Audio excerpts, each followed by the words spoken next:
Bienvenue à tous et merci de nous rejoindre pour cette nouvelle édition du Morning News. Au sommaire de ce journal, pouvoir et opposition en ordre de bataille au Tchad pour les prochaines élections, les législatives et la présidentielle prévues en avril 2021. Le parti Un Nouveau Jour est l'une des plateformes qui tente de se positionner. Le parti a d'ailleurs désigné celui qui briguera la magistrature suprême et c'est Nasra Djimansgar qui portera les couleurs de la formation. Vers une révision de la Constitution au Gabon, si le projet est adopté, l'intérim du président de la République sera assuré par un collège composé des présidents des deux chambres du Parlement et du ministre de la Défense, des dispositions qui font polémique. Dans ce journal également, les préparatifs de Noël. Nous prendrons la direction du Cameroun. Beaucoup font les derniers achats de cadeaux, mais cette année, les prix sont loin d'être attractifs en raison de la crise sanitaire.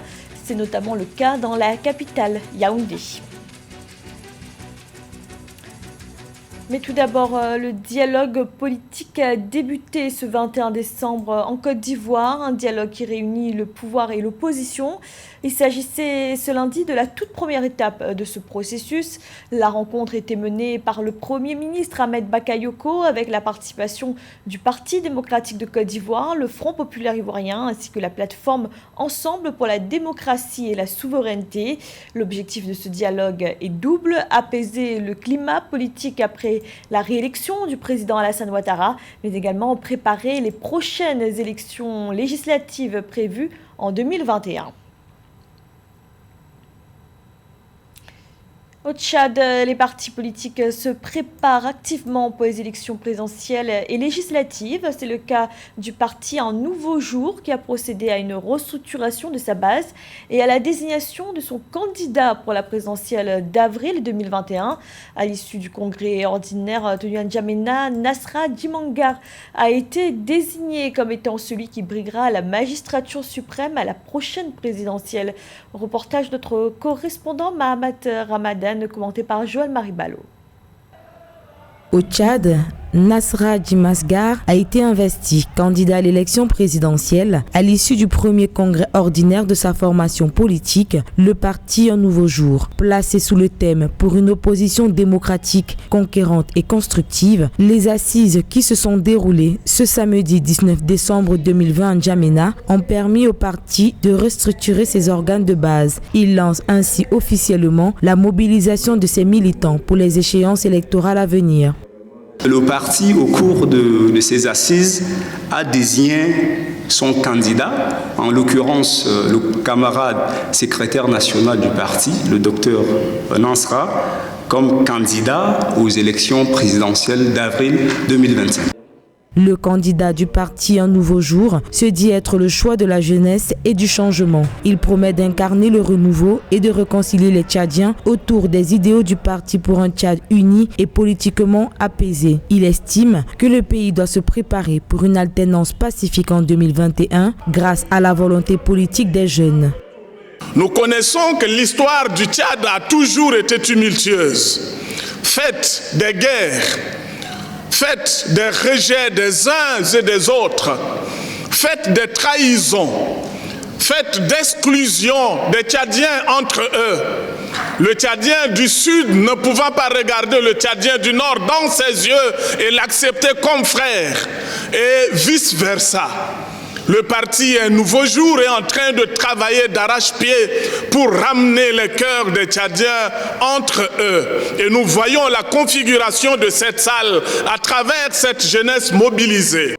Pour rappel, selon le chronogramme provisoire des élections rendues publiques par la Commission électorale nationale indépendante, l'élection présidentielle est fixée le 11 avril 2021 et les législatives au 24 octobre de la même année. Les partis politiques de l'opposition comme de la majorité se mettent depuis quelques jours en ordre de bataille électorale.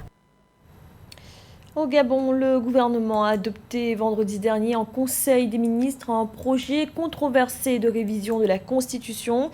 Il est question de plusieurs modifications, mais la plus notable concerne l'intérim du chef de l'État.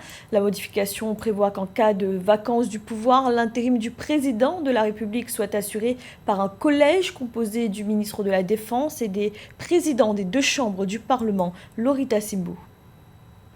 Le projet de loi portant révision de la Constitution en République gabonaise a été adopté le 18 décembre au cours du Conseil des ministres. Le nouveau projet prévoit qu'en cas de vacance de la présidence de la République ou d'empêchement définitif de son titulaire, la fonction du président de la République sera assurée par le président du Sénat, le président de l'Assemblée nationale et le ministre de la Défense nationale, selon l'article 13 de la nouvelle Constitution en examen. Si le Gabon décide de voter une nouvelle constitution mettant en place une certaine confusion après la vacance du pouvoir, c'est certainement il y a des intérêts qui veillent à cela parce que c'est pas le grand peuple qui va faire ce choix, mais c'est le Parlement qui va légiférer. Selon le gouvernement gabonais, ce nouveau projet vise, entre autres, à combler le vide juridique lié à certains événements majeurs qui ont impacté le fonctionnement régulier des institutions et des pouvoirs publics. Il permet d'éviter ainsi à la nation de s'exposer à l'éventualité d'une interruption de la continuité de l'État, notamment l'indisponibilité temporaire du président de la République à exercer ses fonctions. Je ne pense pas que ce soit une bonne idée pour un président comme celui du Gabon de cadrer une loi à son seul avantage parce que demain ou après-demain, le même président pourrait se retrouver dans l'opposition et cette loi lui serait imposable. Je pense qu'il faudrait une loi qui soit universelle et qui regarde le pays sous 10 ans, 20 ans, au lieu de regarder le pays dans son propre intérêt. Si cette nouvelle réforme est adoptée selon l'article 78, une fois qu'il a quitté ses fonctions, le chef de l'État ne peut pas être jugé, recherché, détenu ou condamné pour les actes posés durant ses fonctions. Rappelons que ce projet de loi devrait par la suite être adopté par l'Assemblée nationale dans les prochains jours. Les projets décriés, notamment du côté du mouvement citoyen Tournons la page, qui dénonce, je cite, un profond recul démocratique pour un pays qui étonnamment a été élu membre du Conseil des Nations Unies pour les droits de l'homme. La plateforme souligne également une violation directe du principe de la séparation des pouvoirs. Focus à présent sur le Burundi. Où en est la situation socio-économique? Voilà 6 mois que le président Évariste Ndayishimiye a pris les rênes du pays, devenant alors l'héritier d'un Burundi aux innombrables défis, après des années de bouleversements ayant notamment entraîné l'isolement du pays sous les sanctions de ses principaux bailleurs de fonds. Nelly Claude Bessa. L'année 2020 pourrait être considérée comme le début d'une nouvelle phase pour le Burundi. Dès son accession au pouvoir en juin 2020, le président Évariste Ndayishimiye a consenti beaucoup d'efforts dans l'amélioration des conditions de sécurité et des priorités pour son gouvernement. Même si la sécurité générale s'est améliorée, d'importantes préoccupations en matière de droits humains persistent au Burundi et les tensions politiques sont aggravées par la détérioration des conditions de vie. De nombreux habitants ont fui et se sont déplacés dans d'autres régions du pays ou réfugiés dans des camps dans les pays voisins. Donc c'est des discours contradictoires en parlant de démocratie, mais la violence politique est toujours là, les emprisonnements arbitraires sont toujours là, les milliers de prisons sont surpeuplées, c'est des chiffres ahurissants. Ndayishimiye est dans le prolongement de Nkurunziza, dans ses agissements, mais aussi dans le discours qui est très agressif envers les opposants. Le pays est devenu totalement, dans les chiffres, le pays le plus pauvre du monde, ce qui a créé des conditions très difficiles pour les populations. On a encore environ 400 000 réfugiés à l'étranger, sans compter la diaspora et toutes les personnes qui avaient fui le pays dans les années 90. Pour ce qui est de la politique extérieure, le nouvel homme fort du Burundi semble miser sur un peu plus d'ouverture que son prédécesseur. Le général-major Évariste Ndayishimiye s'est lancé dans un processus de normalisation des relations avec des pays tels que la Tanzanie, le Rwanda et la Guinée équatoriale. Le pays a aussi repris ses relations bilatérales avec l'Organisation internationale de la francophonie.